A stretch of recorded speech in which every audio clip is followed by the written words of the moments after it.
everybody, to the Twin Flame Talk Show with the Twin Flame Warriors. I'm Justin. And I'm Michelle. And so before we get started in today's topic, I would like to mention our last episode, which was the Twin Flame Soul Song episode. This episode has had many views and a lot of interest to this topic that we discussed. For our newer viewers, you may want to consider pausing now and watch episode 3, What is a Twin Flame Soul Song?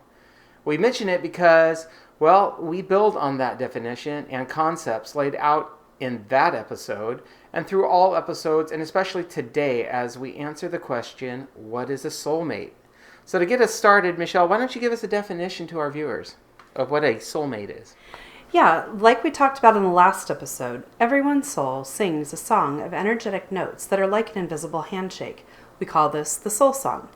Once you know your own soul song, you can recognize important people on your journey by hearing their soul song and comparing it to yours. The more notes that match between your soul song and someone else's, the more important they are on your journey. Next in the list of soul songs after twin flames, whose soul songs are identical down to the last note, you'll find your soulmates. Yeah, soulmates are a special member of our soul family. They're the ones who are there for us on our journey. Often for a long time. They'll be on the same path as us. They'll be part of our lives and part of our journey and playing a starring role really in our lives because we chose our soulmates to help us evolve and learn the big lessons we're working on in this timeline. You know, soulmate relationships, we all want them. We all need them. We all brought them here for very important reasons to help us.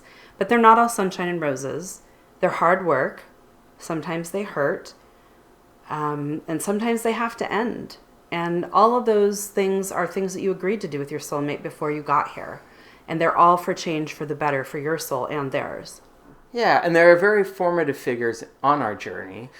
Some examples are spouses, family members, mentors that we've had in the past, and business partners. So yeah, just like you want to hear your favorite song, you want to listen to your soulmate song. Well, absolutely. And that's why large portions of our soul song are identical to our soulmate soul songs.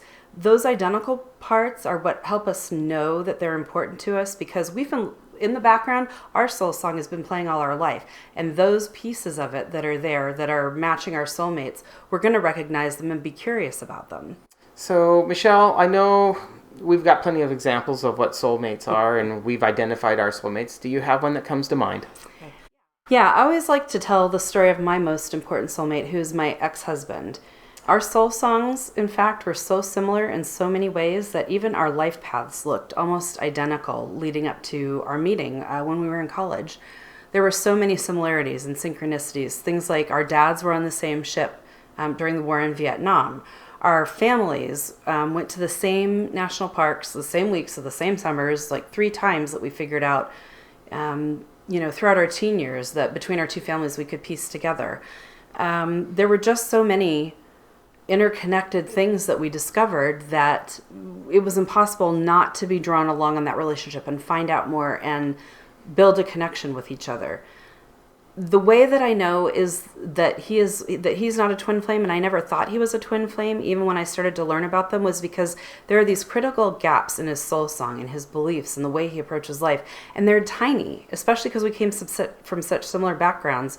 But they're tiny, but when I compare them to mine, they're critical. And they're gaps that I know are not present when I compare my soul song to Justin's, for example. Justin and I, our thoughts and beliefs, even if they don't look like it when we first start talking about something, always come around to the exact same place. And we always are able to see things from both points of view. And we always seem to come together in this mind meld where we feel and believe exactly the same way about everything. And there are differences to how that was with my ex-husband, even though we had a successful relationship for many years.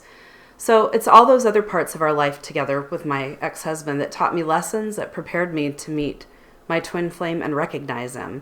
You know, I'm also really interested to hear Justin's story about some of his important soulmates. Yeah, a lot of what Michelle said about her most important soulmate would be a similar story with my ex-wife, who is still my best friend today and one of my most important soulmates on this journey. I'd like to approach this from a different angle, though. When I was growing up, I can identify now who my soulmates were and who the soul family was, even in my own biological family unit at home. My parents were definitely soulmates to set me up for many things I needed to learn as I grew up by providing a family structured unit that I needed to learn certain lessons. Some of the lessons that I did learn just in that family structure itself, because there's a lot of lessons that that I understand today that I didn't while I was going through it. And then I have two close siblings. They were also my soulmates because we were so close in years that we grew up, learned alongside each other as kids in this same family unit. All the lessons from, being able to share, invite, cry, laugh, play, go through different emotions. They were there for support and helping unlocking that door and that key to those things. And then learning how to, unfortunately, bury some of those issues that would eventually work their way out later as identifiers of things that I needed to work on. And then I have three other siblings who are about separated by about a decade, about 10 years in between us. And they were more what I would call my soul family instead of soulmates. They were, again, their experiences were so different than mine. And the younger siblings had no direct influence or involvement in my spiritual journey yet, where people would think, why aren't all your siblings your soulmates? Well, there's different lessons and different things that needed to be learned. Even my soulmates, my parents, and my closest siblings were not in communication anymore. That part of the journey was over, and I have moved on from that. But I have recognized what they were there for and what the things that I needed to learn. And the same goes for the younger siblings, too. What they brought to the table, I've taken with me. So all the lessons that I've learned through this soul family and through the soulmates of my home, my family unit, are things that will stay changed in my soul forever.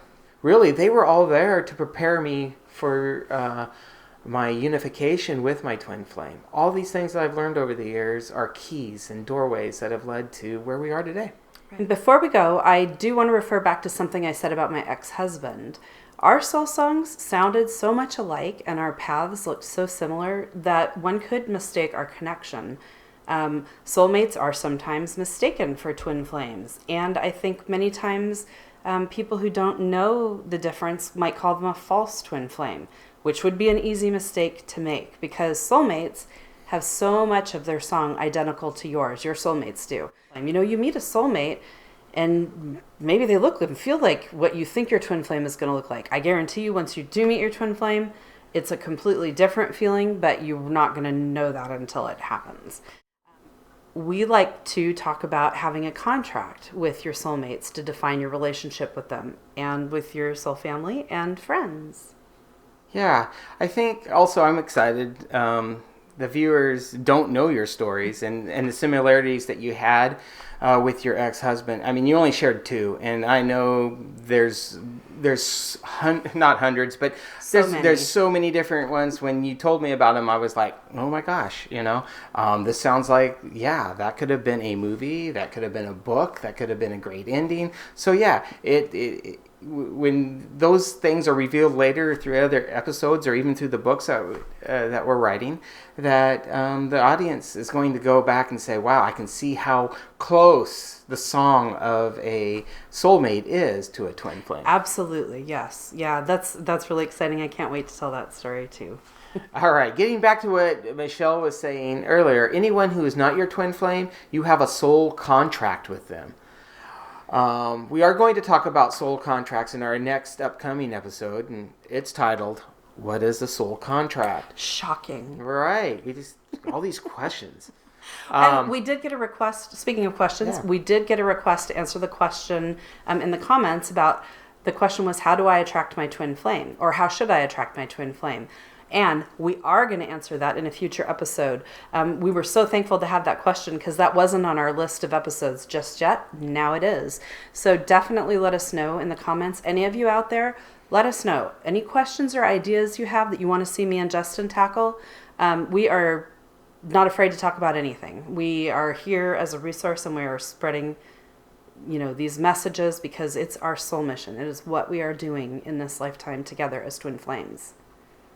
Yeah, so If you do want to leave comments, please do so below. But if for some reason, you want to remain anonymous or private, there are lots of ways to reach us. You can visit our website, twinflamewarriors.com, or many of our different social avenues that you can hit us up on, because we are on all of them. Just see them all over the screen right now. Pick one of those, and we will get back to you. And remember, we have begun a novella series about our twin flame journey together. It's called Souls on Fire, Memoirs of a Twin Flame True Love Journey. Pick up part 1 on Amazon or Kindle today. We love the views that we're getting, the comments that we're getting. It's almost having like an extended family that we don't even know, but they're out there and we can feel you guys. We look forward to doing these episodes, as many as we can with our busy lives that we do have. We look forward to sharing more of our journey with you. Thank you for being here today. Thank you for spending the time with us. And we'll see you on the next episode. All right, bye. Bye.